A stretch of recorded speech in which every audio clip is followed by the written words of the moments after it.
Nothing. Oh, there we go.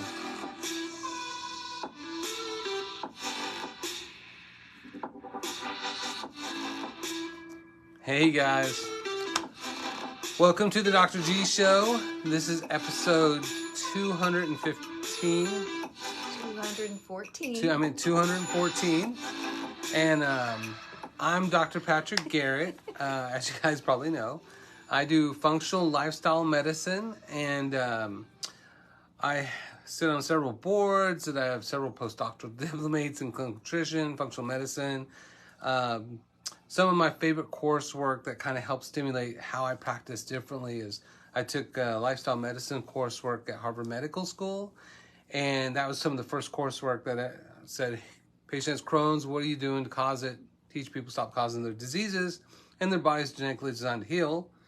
And so that radically changed how I practice. So when we start talking about how to go through stuff, it's never chronic management. It's always how the body works, what we're doing to mess it up, teach people stop messing it up.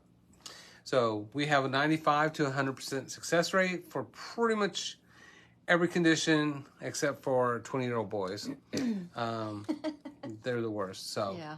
I was 20 years old and I was the worst. So we also have our guest here, Suzanne. Hi, and so everybody. Suzanne's our clinic director, and she's the one that kind of works on the back end and puts this all together. Yep. So we're going to start a series soon, hopefully where we're having a live presentation again, which we haven't done since, I don't know, the beginning of COVID. Oh, yeah.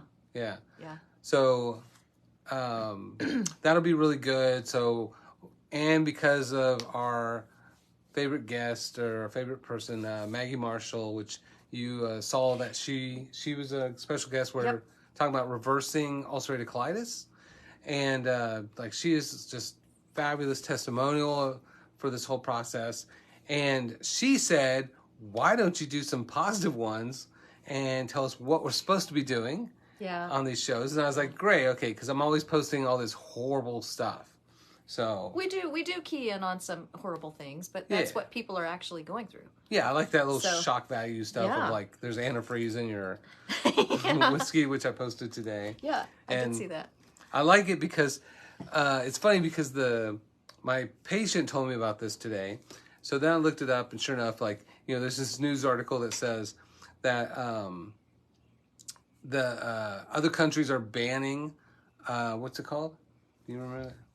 Propylene glycol? No, the drink, Fireball. Oh, Fireball. Oh, yeah. Because it uses antifreeze, right? So that's what CBS News says. It says, you know, countries are banning this, not the U.S. So that's great. And then on the second post, it was like, a second part of that was Fireball's comment and response to that was, Fireball's perfectly fine to drink, right? It's safe. And then the third citation I have was from a antifreeze company that uses propyl ethylene glycol, which is the antifreeze ingredient that's in that Fireball, and why the rest of the world's banning it. And then it takes once. Like somebody else bans it, and then everybody's like, "Oh, we got to do it too." Not the U.S. though. Don't worry, the U.S. has got your back when it comes to drinking Fireball. Oh my gosh! And the other thing too is like that's why like even we're off topic here, but that's why like Brahms ice cream can call it ice cream because it meets the legal definition of ice cream. But places like Dairy Queen, they'll often call it soft serve because it doesn't meet the legal definition of ice cream. Right. Because it uses antifreeze and other horrible chemicals in there. So whether it's propylene or propylethylene glycol or polyethylene glycol, they're also precursors or even the half of what's in your antifreeze in your car. So just depends on what kind of products you have for that. Mm-hmm. And I did provide drinks for tonight. Because the last time we didn't have any. Yeah. Pretty disappointed. So we're having this on location at not my office, so usually we have one. Yeah. So we've been talking about like kind of functional medicine explained the last few weeks, and this is week 4, and we want to kind of go down that progression, and we're talking about molecular mimicry, and then we're talking about kind of like hormonal balance through resiliency and neuroplasticity. So we may not have a time for both. If we may have to carry the molecular mimicry into next week. But tonight we kind of want to start talking about like hormonal resiliency. And Suzanne knows a lot about this because we all met in hormonal resiliency classes, which is pretty good. So I love this topic because me too. Before I got divorced, my perspective was just like rub dirt in it, walk it off, like it's fine. I have no earthly idea what yoga and meditation is all about, any of that kind of stuff. Or mindfulness, resiliency. None of these were words that I used, right? Yep. And with patience, it was the same way. So with patience, we didn't talk about any of this stuff. We just really dealt with food and chemicals. But I feel like there's a filter on here that's messing with my mouth. Do you see that? I feel like it keeps stretching it out. I don't know. We were tinkering with the filters on this, so we don't know. We had like big eyes and crazy. But no, I think it looks great. All right. I think it looks great. It looks great on here too. So then, after you go through your own little traumas, right, you start to realize that, holy crap, I'm not living a lifestyle that's consistent with life longevity. I have no earthly idea of the other side of what that looks like. And I do. Well, I do now. Okay, go. Go with your story. It's over on the west side. So I started, as I was making my kind of lifestyle transitions here, like I started going to mindful courses, learning resiliency. And it was crazy because like I'm super nerdy. Like I have tons and tons and tons of education. And I had no earthly idea what anybody was talking about in that class. Not at all. Yeah. I don't know if you remember, but I was quoting Snoop Dogg. I know. And the rest of you guys were quoting who? Mahatma Gandhi. You know, Gandhi and what's that one? Rumi. You guys are always quoting Rumi. Yeah. And so, you know, I was just like mind blown because I never really thought about this stuff ever for me. It was always for someone else. Yeah. Me too. And so after doing that work, I was like, this is like mind blowing. Like this actually changes why I eat the way I eat, why I do the things I do, how I think about stuff. And when you're on the other side of that, like it's hard to even explain to other people what peace is or what happiness is or, you know, that kind of thing. So that revolutionized how I practice. So I took that mindful part and actually created 2 additional segments to what we talk about with patients. And that really has been the most, I think, meaningful addition to my clinical practice. So, which again, you know, once you've been through it, you're like, yeah. So how many of you guys have done your own kind of like, what would you call it? Just resiliency practices? Rebirth, kind of. Like, yeah, there's all kinds of like levels of how you recover or even, can I share an example? You absolutely cannot do that. Of course you can. We practice through vulnerability, yes, transparency, a lot of things, honesty, and being honest with yourself. I don't know. Honesty. Still no. Yeah. Okay. You still haven't got there yet. Let's roll with this. Okay. Let's see where it goes. Well, you know, so put in the comments if you have experienced some sort of resiliency and that you were completely aware of it. I recently have had an event that I didn't realize I was holding on to some of those molecular mimicry, whatever you want to call it, that I actually realized where it came from. And so once I realized where it came from, then I was actually able to readjust how I was paying attention to it and how I was letting it affect my body. But it's not, sometimes it's like, you know, they call that triggers these days. Yeah, trauma trigger. Reactions, not responses. But it's your amygdala in your brain just reacting to something. Yeah. I mean, it's like, you know, in a fight or flight, you're like, you're supposed to like punch stuff out and it's done. But when you're in an ongoing situation for a period of time, you're developing cellular structures that cause us to continue to have those feelings because we're thinking certain ways. I love this stuff. Yeah. But my experience was I finally figured out I had an experience 13, 14 years ago where I was traumatized. So your early 20s. Yeah, right? thanks. Okay. Yeah. Just take a minute. That's nice. Funny.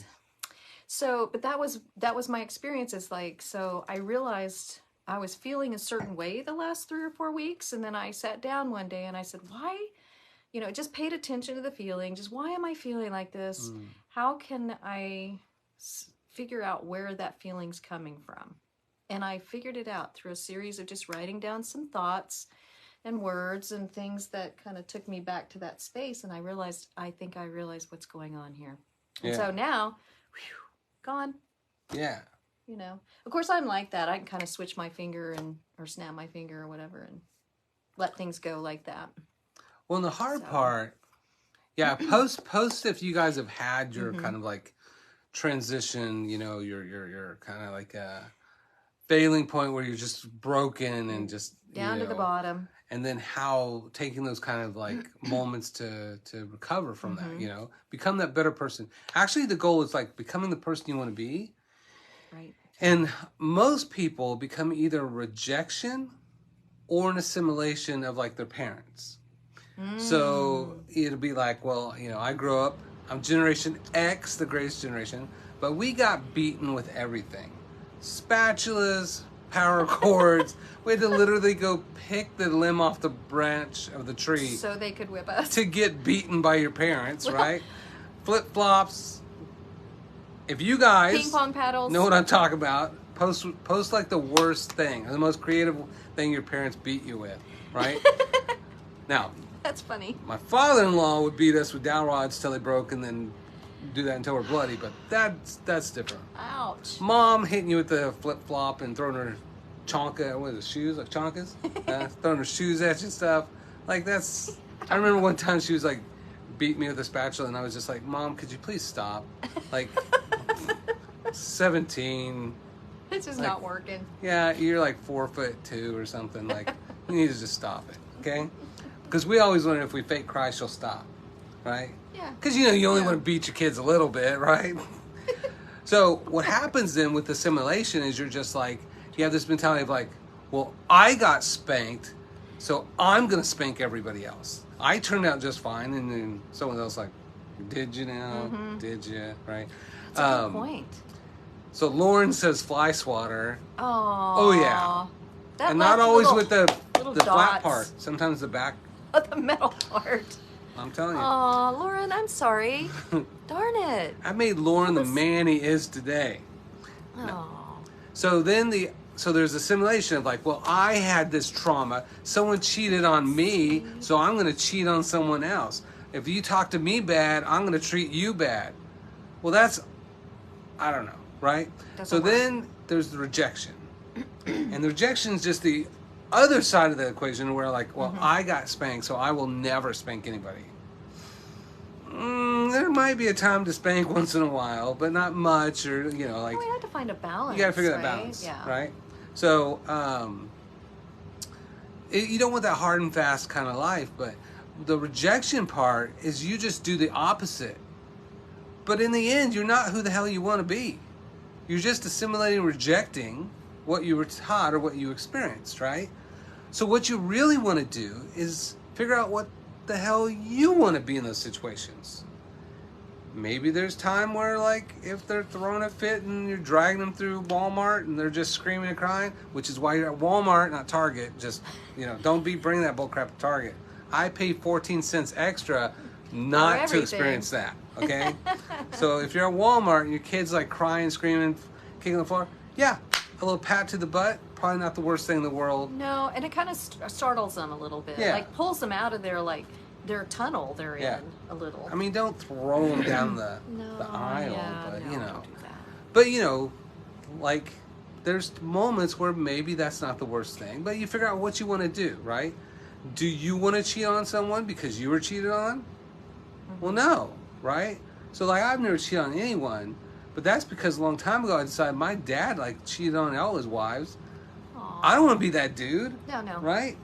So I did make that choice each time and decide, what do I want to do? I don't want to be that guy. So I create my own balance between the rejection and assimilation to become the man that I want to be for me, for my children, for my girlfriend, Coraline. What up? Are you blushing? Shut it down. So. You're right. I mean, I like the Wait, words. say that again, because I You're right. was married. I never heard that before. You're right. Hi, Coraline. She happened to just pop on here. How ironic. Nobody, yeah. Well, you know, I like the words that you're using because I listened to somebody the other day speaking about empaths. And really how they explained an empath is that if we feel like we're an empath, and I kind of include myself in that a little bit, is that what created us to be an empath is the fact that we had trauma in the very beginning, and so we had to make ourselves aware of everything. Like, oh, that's going to happen over there. If I don't pay attention to this or that or the other, then that could happen. So we literally train ourselves to be hyper aware. Yes. And that's how we all become empaths. Now, there are some of us, I'm sure, that are gifted in some ways, but so yeah, it was an interesting concept to me. I never thought about it. Hi, Coraline. Hi, Hey, so Stephanie. says, I find that you have to reflect to realize the wrongs and correct the rights. Yeah. Yeah, and that's really the thing, is not being that reaction. Yeah. But really just kind of like reflecting, just like Stephanie said, Yeah.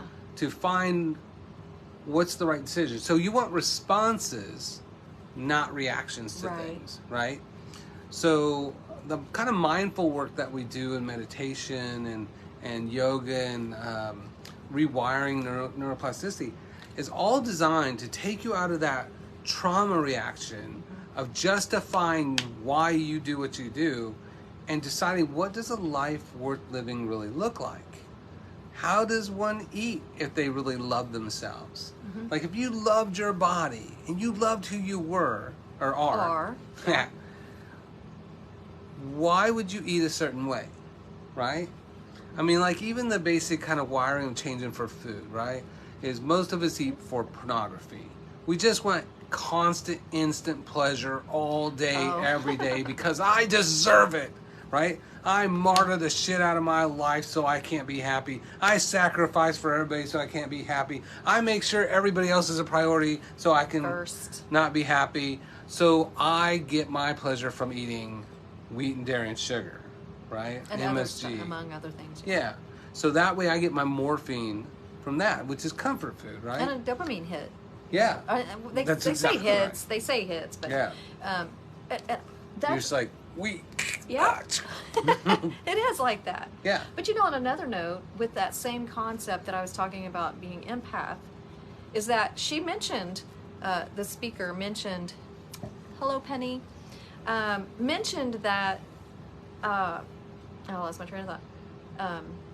Because we're empath and we're accustomed, neuro pathways, neurotransmitters are wiring together, they fire together, they wire together. Yeah. So basically, you're in a room of people, and somebody walks in over here, and somebody walks in over here on the other side, and you're like, well, I could get along with both of them, but I'm going to choose this one over here because that's what I'm used to.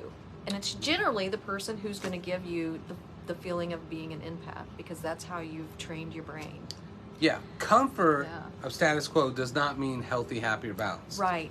Right? Good one. People will stay in toxic, abusive, horrible relationships because they feel safe in that environment. Even if it's abusive, like I'm used to it, right? It's easier. Yeah. Because you know what you're going to feel like. The hardest thing is you changing your life, you becoming a different parent, a different person, right? And one of the key things, and I always, almost all my patients are women, so I'm going to talk about this in the form of women, right? So one of the things that we talk about every now and then with patients is what brings you joy and are you doing it? And out of 20 years, that one question is a goddamn blank stare. Women just go like, what do I do to be happy? Well, if he's happy, I'm happy. Well, if the kids are happy, I'm happy. If everybody's happy, I'm happy. No, woman, ain't none of those happiness. conditionalized happiness is not happiness. What makes you happy? And then they're just like, I don't know. So in this sense of like reclaiming you and creating your your self-importance for actually why you matter to make these changes, right? You're not a goddamn sacrifice. You're not a martyr, right? I remember telling my marriage therapist, I was like, I'm just a sacrifice for my children. I'm just going to stick with things and just make it work and, do all these things. And she was like, well, what if you were happy and a parent? And I was like, I don't think that's what my mom taught me. Like, I don't know what the hell you're talking about. Like, it's literally speaking a different language. That's interesting because, parents oftentimes feel like that. Yeah. Because you're not a person. This is not supposed to be fun. You're not a person. So, the key to this is you be a god dang person first. You're not a little girl. So basically the way it starts is, you're a girl. So someone else is bossing you around. Society tells you what you could wear, right? Like my daughter was like, in school, they're like, you can't wear spaghetti straps. And she's like, why? Well, because boys and teachers will get turned on. Well, maybe that's their problem, right? So I'm not responsible for their hard-ons, right? Like, why are we dictating you to what you can dress like? But you're a girl. You don't have an identity yet, right? Then you find this dude, and then you're like, I'm all about this dude, which is the worst decision ever. But when you're 19, especially if you're a teens dad. and 20s. So then they're always like, I'm going to be about this dude now. I'm going to watch his shows. I'm going to hang out with his friends. And his interests will be my interest. And if he's so happy, if I can make him happy, then I'll be a happy girlfriend. And maybe eventually a wife, right? But 100 years ago, if you got mouthy, you could get traded for a horse. You were just property back then. 50 years ago, you were Mrs., Mr. So-and-so. You didn't even have a real identity 50 years ago. Which y'all need to burn this country down. I don't know what the hell's going on. But now, you're just a girlfriend or a wife. You're not a real person yet, right? Then women have kids, and they're like, okay, screw this dude. He's getting on my nerves. I'm all about these kids now. I'm going to sacrifice my whole life. I'm going to be a mom. I can do it all, right? And then 100% of the time, those kids leave. 50 to 70% of the time, that dude's going to leave. And then women are left in their 40s with, who the hell am I? And for the first time in their entire life, they have to struggle with this identity that they never had a chance to create in the first place. Yeah, learning who they are. Yeah. And I call it a midlife awakening or a midlife awareness. Yeah. Not that it's a crisis. I mean, we've determined that, like, we turn 50 and, marriages only last like 20, 25 years. Yeah. Seems like. I don't have the statistic on that, but 16. I think I'm probably... yeah. So, I mean, literally, when we become aware of ourselves a lot better in those age groups, that is an amazing epiphany. Yeah. But people aren't able to use their neuroplasticity to get through that phase. Yeah. And I'm not a psychologist or a therapist, marriage therapist or anything like that, but I just have opinions. So just so you know. And that's what Don't downgrade your knowledge and application and wisdom. I recognize that in society. So it's my observation. And I think it's real. Yeah. It's very now, real. the problem is women end up in that situation where they're trying to figure out their identity and they don't have the resiliency yet. They don't have the neuroplasticity yet. They don't have the mentor. They're trying to go through their journey and they're just stuck in status quo because sacrifice has been their whole entire justification of being. Yeah. And so that moment, that's why there's a stat that the majority of women that start running marathons and triathlons, the average age is 40 years old.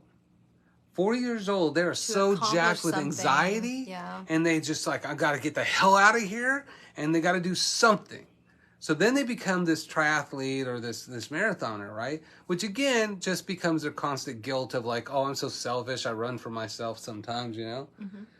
So it's that moment, most people don't even realize that between 20 and 40, that they are just martyrs. They're not real people. They don't go do real things. Your kids are going to be fine without you. If they have trust me, your babysitter's going to smoke marijuana and talk to her boyfriend and probably make out on the back porch and bribe the kids with chocolate not to tell, okay? Your kids are going to be fine. They'll be fine. You won't be fine if you're not going to girls' night out, you're not doing self-care activities, and you're not going on date nights. The kids are like watching you sacrifice so that they can assimilate and reject you. Well, my mom never did this, and so I'm just going to do that. Well, no, mom never taught you who the hell to be because mom was never a person in the first place. Same with dads, but we are usually fine with self-care and being selfish. So we don't see this so much with men. Men, you ask them, what do you do for self-care? Holy crap, I do this, and this, and this, right? We don't really martyr so much. Not too much. I mean, I did a little bit, but we all do a little bit, but usually it's almost always the wife or the girlfriend. Hi, Daniel. Hey, well, it'd be nice to see some comments in the chat. Do you have, if you have questions about, let's say, how do we change that neuroplasticity? Like we got a set of neurons, pathways, whatever you want to call it. Yeah. Yeah. How do we, and cells change. Yeah. I'm going to turn that off really quick. Back in the day when we were doing Mindful Group with Scott Spradlin, we never came up with a nickname for him, did we? Scotty. And with H2 or Holly, Holly's always like, you got to meditate, right? And I was like, if you're not meditating, you're meditating. So I made that up. Ooh. Well, then I've also Trademark. heard yeah, patent pending. Trademark done. But I've heard too that if you're really stressed out, then you should meditate at least an hour a day. Yeah. And if sometimes two. Yeah. Depends on how stressed out you are. If you can't meditate for 10 minutes a day, you better meditate for an hour. Yeah. Because we're not human doings; we're human beings.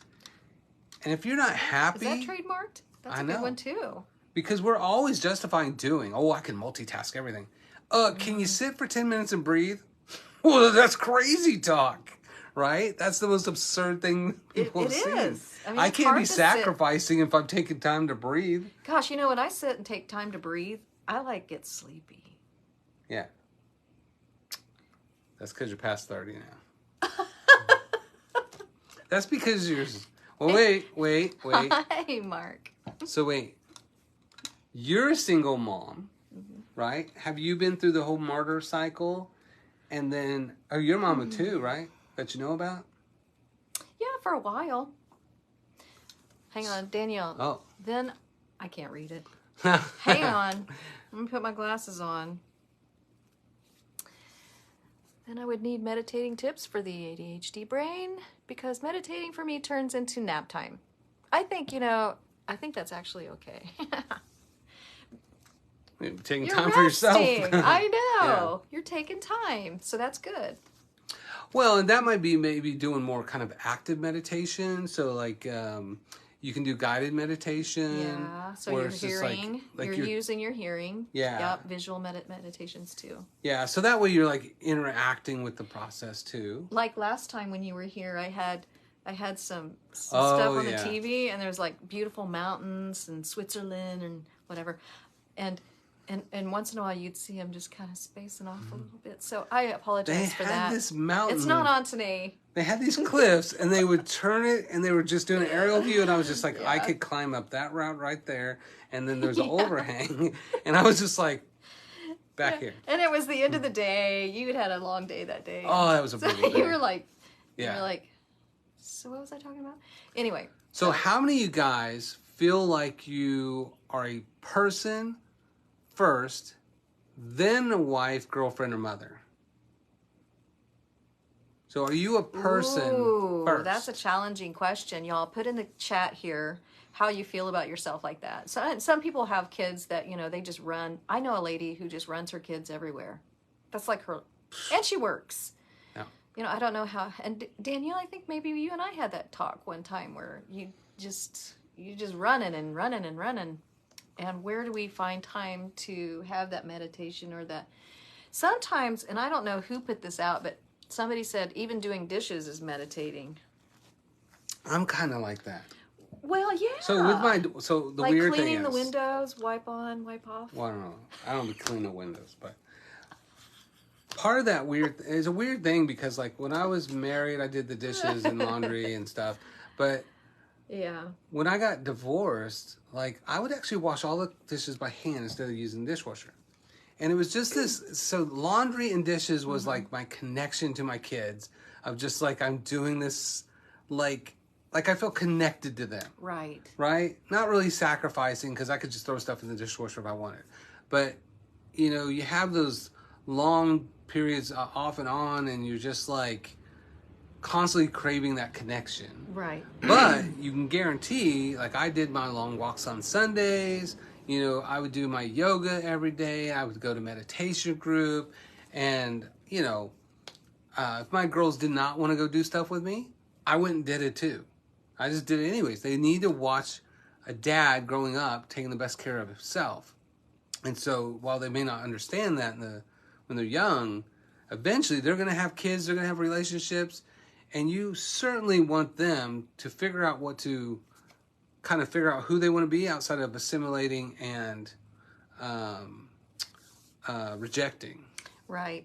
And I just want to jump in here. Penny, if you're still on with us, I'm just going to read your Penny message. Martin. Penny Martin. Penny says, I am 57 and just learning the real 100% importance of self-care and not feeling bad about it. I wish I had learned it from the beginning. Would have been such a better person for everyone. And don't we all have that story? Yes. That's really important. But, you know, I think also our society's changing a little bit. Our culture's changing. COVID had a lot to do with that too, where people were forced to be still. And unfortunately, a lot of divorces happened and, you know, people kind of went bananas. But on the flip side of that, people really did realize how great it was to slow the F down. Yeah. Yes, I said the F word. Get it? The F. Yeah. It's a word. I don't see any laughing. Nobody thought that was funny? Okay. But anyway. No, I'm sorry. I didn't think you saw that. No, I didn't. So just we like to see more of the chat here. So how do y'all feel? What do you do? What do you do to take time for yourself? Yeah. So this would be the question, right? So this is what we go through with all the patients is we say we have a bunch of cups, right? And all these cups are your responsibilities. All the things you pour into. Then you have your bucket. You pour your bucket into those cups, right? So then the question is, what the hell are you doing to fill your bucket? So take some time and think about, like, what do you do that literally recharges your body? Like, you feel better after you do it. What fills your bucket so you can pour into other things? Because what happens is people don't pour into themselves. Eventually they can't pour into others. And then that becomes constant regret of, I used to be able to do all these things and now I can't. Well, my phone used to work and then I didn't recharge it. And $1 billion worth of technology is rendered useless because you wouldn't plug in. So every time you plug your phone in, what did you do to recharge, right? I saw that Danielle said, what, massage and acupuncture. Yeah, I don't know what's happening here. I can't get the replies to come up. It's really weird. Who do you like for acupuncture? That's a good question. Hey, yeah, if y'all have suggestions or input on that, put it in the chats here. What does Suzanne do to invest in herself? So not distract, right? Like, I love movies. If I watch movies at home, it does nothing for me. I just enjoy it. But if I go to a movie theater and watch a movie, I am jacked up. She goes, Kitty Wong. It's Kitty Wong. Yay. Okay. Vote for Kitty Wong. What do I do? What do you do? Oh, man. Well, besides doing everything for your kid and running around and burning your candle both ends? No. All right, so what do you do? I love to walk at Sedgwick County Park. a couple summers ago, I like walked 3 times a day over there, like during COVID and stuff. But Yeah. I also was using it as a meditation walk too, because I was suffering from an emotional trauma. And so, and you know, it took like 2 days to get rid of it. Yeah. You know, because I Yeah. used that method, like, I'm done. I'm not going to let that, you know, control my body, my emotions, because a lot of times emotions, thoughts in your head, you just get rolling with it. It's like a freight train. Just keep going and going and going, and then all of a sudden you're not in control anymore. So I sit outside. I was just telling you that tonight. I have a glider out there, an old-fashioned glider that my great-grandparents had, and then my grandmother had, and then my dad had, and now I have it. So it makes me feel very comforted and warm. So I do that a lot. Nice. I do art. Mm-hmm. I write. I'm currently in the middle of a 16-year novel, or 17, however long that is. But Man. I know. Yeah. So I try to do things for myself, but you know, when we first met, I wasn't doing that. Yeah. So meditation really, really helped that. Well, I see Stephanie. She says she loves getting a message from my husband.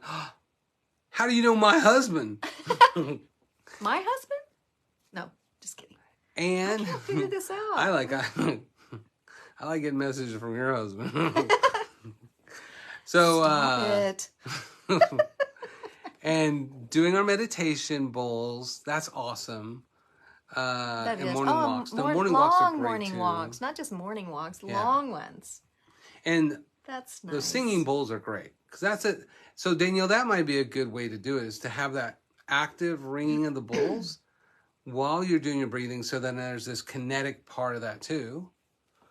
And who was it? And Jean, hi. She does she sleeps. She goes to chiropractor.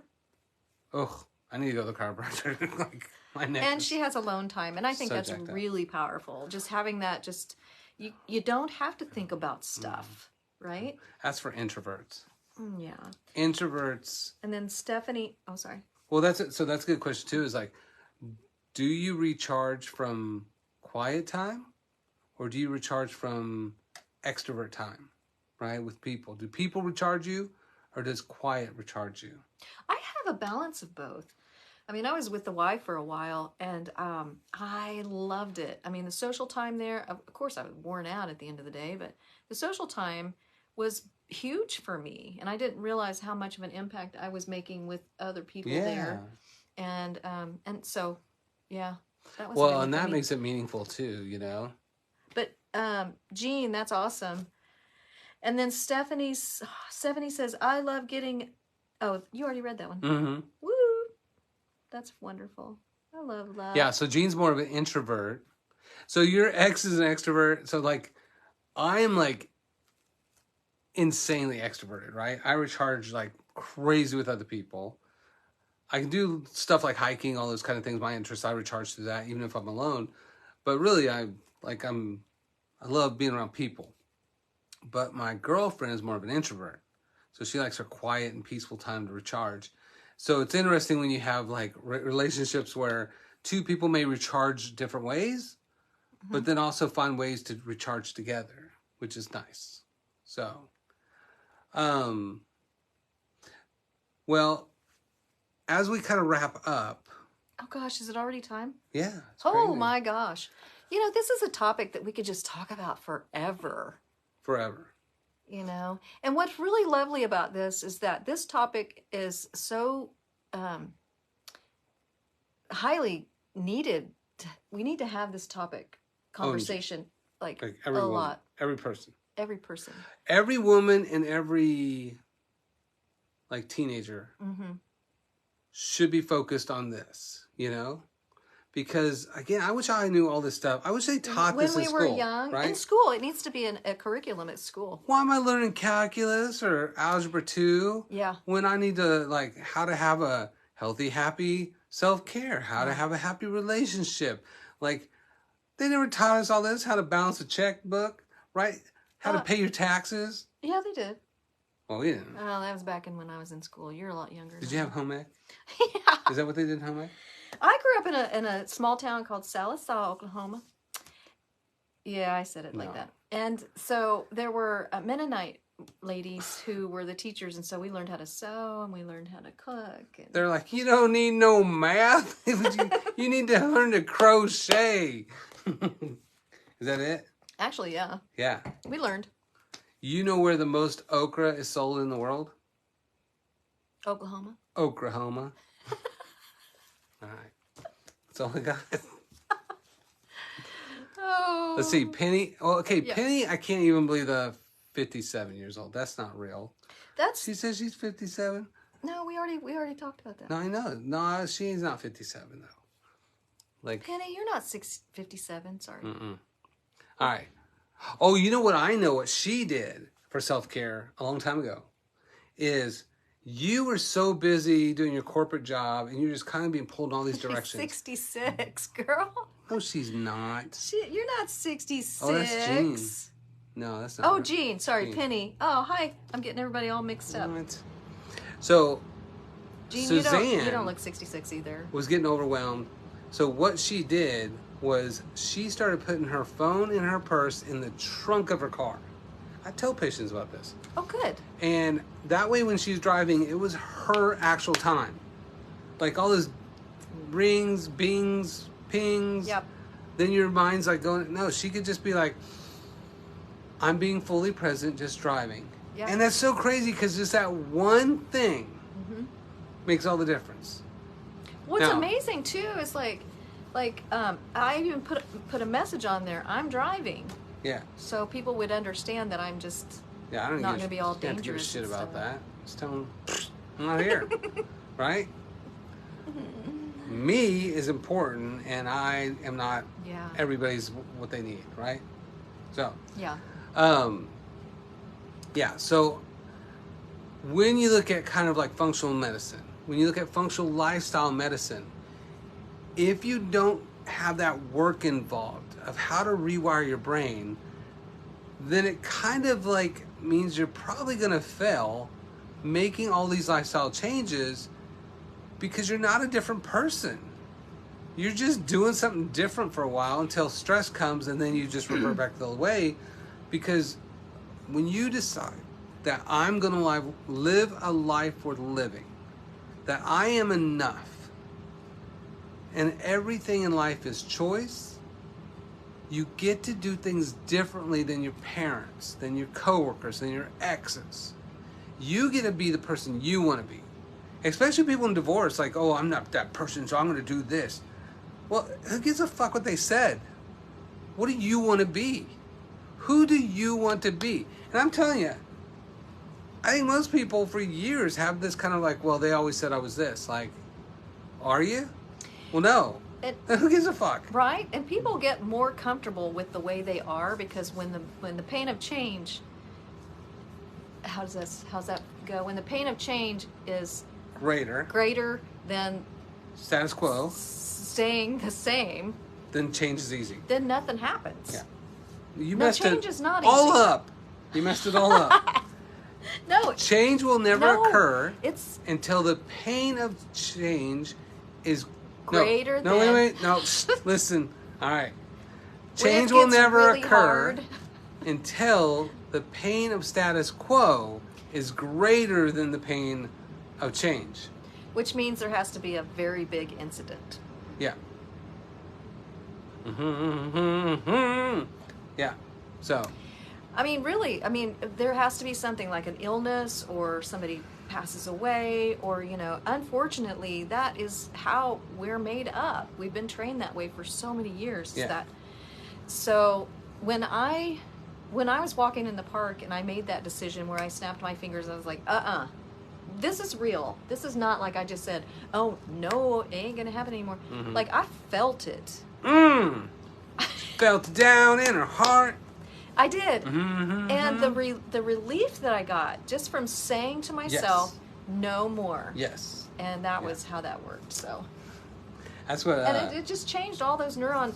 Like everything in my brain just shifted. Like, hey, I got somewhere else to go than to be sitting in this brain of thought. That's right. So anyway, I even one time I wrote you can do it too. Nope on my hand when I do lectures. Sometimes my ex-girlfriend would show up, And I would just be like, well, maybe. And I was like, nope. I was like, rewire. Yeah. See her differently. It was like, nope. I'm like, Oh well, my but God, she's that's so cute. Like, nope. So, you rewire for you. What was that you said the other day? Pretty wallpaper doesn't create trust. That was a big one. Yeah. I like that. All right. And I don't like to use the word work either. We were talking about challenge yourself to become To thrive. a new person Yeah. in thought and Yeah. to thrive in that. Yeah. You deserve it. You really do. Everybody does. So, And he's got a patient. I got a patient still I know, tonight. he's still going. So. So, but hey, really quick. Lots of exciting things coming up. We're gonna do some. Maybe I'm checking into doing some remote. What were we gonna do? Dr. G Show. I know, location. Oh, on what? location. But we're gonna be on location. Hopefully in a natural food store. Yeah. Where we can actually talk about how we eat, what we eat, yeah. where we eat, why we eat, how we look at ourselves when we eat. Yeah. So keep tuning in to our websites, nourishpurifyheal.com. Woo. Yay! All right. Thank you, Jean. Thanks, everybody. We Yep. really appreciate your comments and really support because everybody seems to like us as a team. So I'm excited about that. And a shout out to Genomic Wellness Group. Genomic Wellness Group and our favorite person, Becca? Becca. Becca! Getting Where old. are you? Yeah, so shout out to Becca Yeah. at genomicwellnessgroup.com. She's amazing. She actually saw some of my clients when I was on vacation, and everybody loved her. Yeah. So she is a wonderful asset, and I'm on the board of directors over there, and I highly recommend her too. So, Yeah. Exciting. I'm working with her a little bit too, so we'll Cool. keep you informed. yeah, Gene, we'll type that in. Oh yeah, I'll do it right now. So, All right. all right, thank you guys for joining us. Love you guys. I hope Mwah. you start asking you those kind of deep questions of like who you want to be. Am I just reacting, or am I being purposely and mindfully the person I want to be? So, Yeah. thanks, guys. Thanks. Bye-bye. Thank you. Have a good night.